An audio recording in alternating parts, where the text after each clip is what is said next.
Good morning po sa inyong lahat at welcome po sa ating daily vlogging. Hallelujah.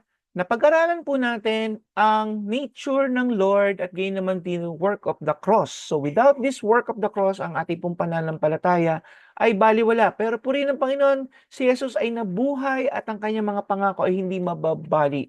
So pag-usapan po natin sa araw na ito ay yung process ng pananampalataya. Paano ba tayo magkakaroon ng pananampalataya? So, faith is a lifestyle of a believer.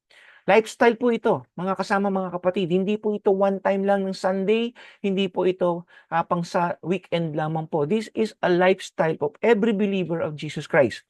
But faith is not faith unless there is an obstacle involved. Nako, yun po lang kailangan. Faith is not faith unless there is an obstacle involved. Kailangan meron pong testing of faith po yan. Tinatawag po natin. So this is what is called a trial of faith and it works in the following way. Yan. So, pag meron kayong narinig, susubukin yan. Kagaya nga po ng lagi kong tinuturo, parang estudyante lamang po yan na mag-aaral at hindi yan papasok ng eskwelahan para lang makakuha ng grade o ng diploma. Kung hindi, dadaan po siya sa maraming proseso po ng pag-aaral po niya, saka lang po niya makukuha yung magandang grado at diploma. So there is an obstacle pag mayroon po tayong natututunan sa ating pananampalataya. At paano natin ito mapapagtagumpayan? Titignan po natin kung paano ba natin ito makukuha at matapagtagumpayan po. Number one, the word from God.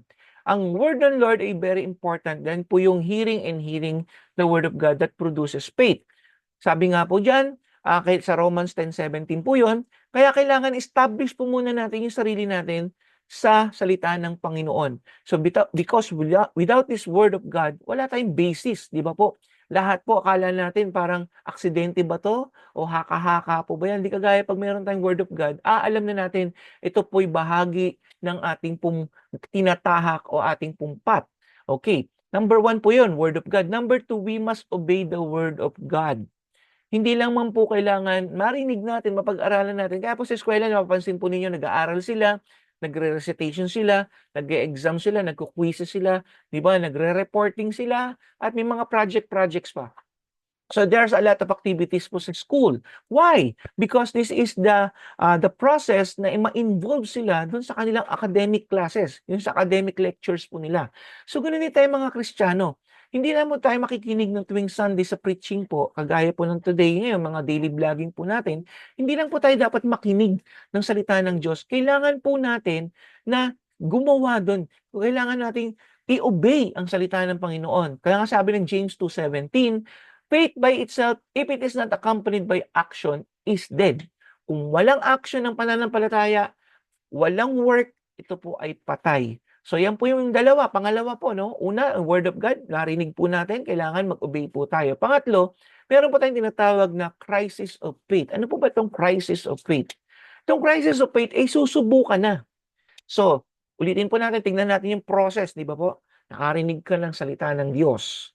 So, ito po ay pumasok sa iyong tenga, pinroses ng inyong brain, pumasok sa buhay po natin yung salita ng Panginoon, yung mga pangako ng Diyos.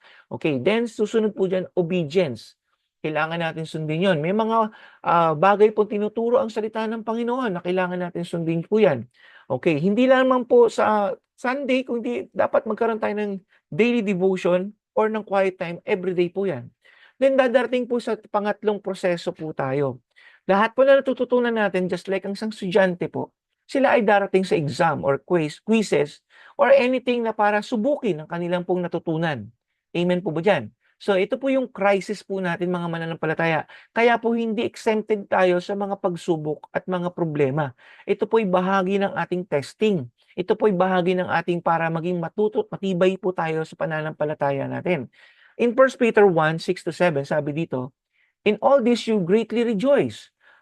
Though now for a little while you may have had to suffer grief in all kinds of trials, these have come so that the proven genuineness of your faith, of great worth than gold, which perishes even though refined by fire, may result in praise, glory, and honor when Jesus Christ is revealed.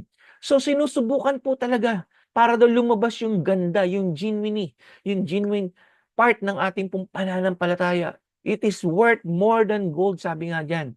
Kaya po, dinadaan tayo parang dinadaan tayo sa kagaya ng isang ginto, pinapolish, dinadaan sa apoy, para maging pure gold, 24K gold.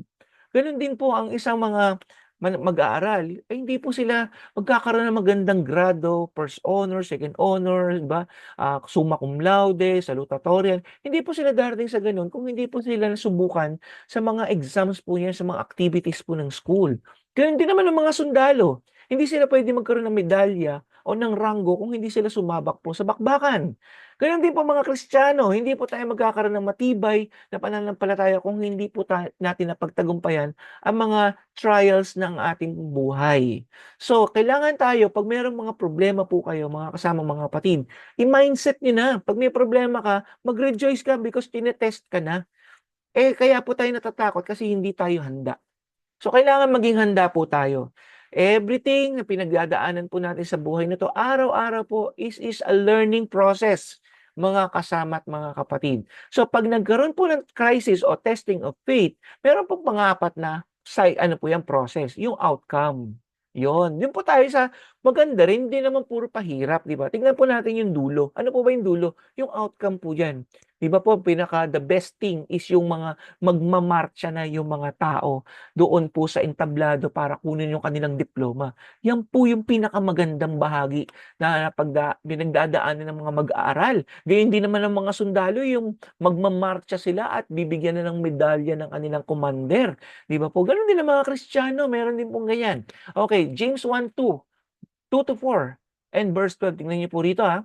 Whenever you face trial of many kinds, verse 3, because you know that the testing of your faith produces perseverance. Verse 4, let perseverance finish its work so that you may be mature and complete, not lacking anything. Grabe no? So yung palang purpose na mag-persevere ka, di ba? Mag-mature tayo bilang Kristiyano, magkaroon tayo ng completeness in Christ, di ba? So sabi ng verse 12 dito, blessed is the one who persevere under trial because they stood the test. Wow! So congratulations kapatid kung may pinagdadaanan ka ng mga problema sa buhay mo because that is your testing.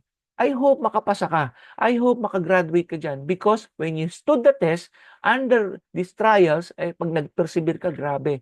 The outcome is very good.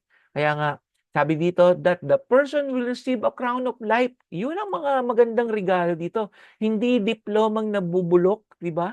Ito po ay crown of life. Yun po ang binigay sa atin ng Panginoon na hindi po ito nabubulok, hindi po ito napaperish. Ito po ay everlasting crown of life that the Lord has promised to those who love Him. I believe mahal mo ang Panginoon.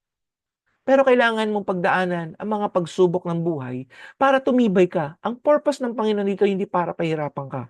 Kawawa naman ang mga estudyante kung ang purpose ng mga teacher para pahirapan tayo ng pahirapan ang mga estudyante, di ba po? Ang purpose ng mga teacher para sila bigyan ng mga activities na ganyan is to prove themselves, yung mga estudyante, na kaya nilang pagtagumpayan yung mga testing ng kanilang pinag-aralan para mag-mature sila. Kaya nga po mas iba ang buhay ng nakapagtapos sa hindi nakapagtapos. Iba ang pag-uugali, ang pananaw sa buhay ng nakapagtapos at hindi nakapagtapos. Kasi nga po may maturity na pagdaanan nila ang mga pagsubok na yan. So ganyan din ang mga Kristiyano, mga kasama, mga kapatid. Okay, ano yung victory of faith? Pag-usapan naman natin yung victory of faith. This trial, sabi dito sa 1 Peter 1:6-7, this have come so that your faith of great worth than gold may be proved genuine. So, dumarating yan para tayo subukin maging pure gold tayo. Amen? Maging maayos tayo, mag-mature tayo. Even while we may be going through a trial of faith with the answers not yet in sight, our faith itself is the victory which sustains us. So, ibig sabihin, hindi pa man natin nakukuha yung diploma natin, hindi pa natin nakukuha yung crown of life natin, mga kasama, mga kapatid. Sigurado na meron na tayo dahil nagtsatsaga tayo, nagpe-persevere tayo, nag-endure tayo doon sa problema. Kaya magsaya ka pag may problema ka dahil kasama mo si Lord. Di ba yung napag-usapan natin? Kasama mo si Lord. Di ba? Yun eh. Importante kasama mo muna si Lord. Pag hindi mo kasama si Lord, mahirapan ka talaga. Amen? So, kailangan siguraduhin mo kasama mo si Lord. Paano po ba yan? Tinuro na po natin yan. Balikaran nyo na lang po yung ating mga videos po. Sabi ng 1 John 5:4, for everyone born of God has overcome the world. Lahat daw po ng pinanganak sa Diyos ay na-overcome the world. This is the victory that has overcome the world, even our faith. Yan po magdadala because Christ has overcome the world. At yung pananampalataya natin kay Kristo, yan din po yung magtutulak sa atin papunta po sa victory. Amen? Because pinagdaanan po ng Panginoon yan. Hindi po rin siya naging exempted, naging tao rin po siya, kagaya mo at kagaya ko. Amen? Kaya alam niya yung pinagdadaan nating hirap. Ano man yung kahirapan na pinagdadaanan mo, napakabigat man yan, kapatid. Kapatid, I will give you a good news. Kasama mo si Lord. Amen? At yung pagiging kasama mo kay God ay makakatulong po yan para mapagtagumpayan mo yung pinagdadaanan mo. Huwag kang susuko.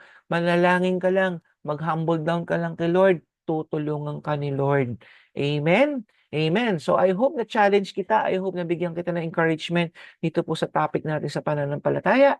At magpatuloy ka, kapatid, mga kasama, sa iyong pong mga tinatanggap sa Panginoon. Ito po ay itanim mo, pagbulay-bulayan mo ito araw at gabi, at naniniwala ko ang pananampalataya mo ay lalago. Manalangin po tayo. Salamat po, O Diyos, sa lahat ng tinuro po ninyo sa buhay na ito ng pananampalataya namin sa inyo. Kami po'y pinagtitibay ninyo, Panginoon, nawa, Lord God, makita niyo po kaming tapat hanggang sa dulo, and hindi kami susuko, O God. Ano man ang mga pagsubok na ito, lalaban kami dahil kasama ka namin. At ang aming mga natututunan, Lord God, sa aming pananampalataya, Lord, ito po yung magiging matibay, O God, na aming pong sandata, Panginoon, sa mga pagsubok na ito upang mapagtagumpay namin at ma-receive namin ang reward ng crown of life, O God. Thank you, Lord God, once again, dahil kayo po, Panginoong Hesus, ay naging matagumpay, at kami rin po, dahil kasama niyo po kami at kasama ko po kayo, Panginoon, ay tagumpay na rin po kami. Kaya pagpalain po ninyo, O Diyos, ang lahat ng sumusubaybay at nakikinig ng programang ito sa pangalan ng Panginoong Hesus. Amen and amen. So God bless you, at kita-kita po tayo sa susunod ng bagong topic po natin.